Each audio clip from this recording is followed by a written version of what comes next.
காலி பணியிடங்களை நிரப்ப வேண்டும் என்பன உள்ளிட்ட பல்வேறு கோரிக்கைகளை வலியுறுத்தி நாகை மாவட்ட ஆட்சியர் அலுவலகம் முன்பு அங்கன்வாடி பணியாளர்கள் தொடர் காத்திருப்பு போராட்டத்தில் ஈடுபட்டனர்.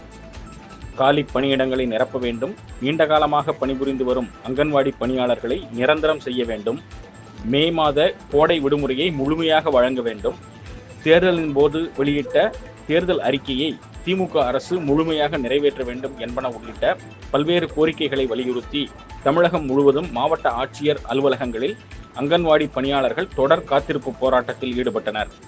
இதன் ஒரு பகுதியாக நாகப்பட்டினம் மாவட்ட ஆட்சியர் அலுவலகத்தில் நடைபெற்ற தொடர் காத்திருப்பு போராட்டத்தில் 200க்கும் மேற்பட்ட அங்கன்வாடி பணியாளர்கள் பங்கேற்றனர்.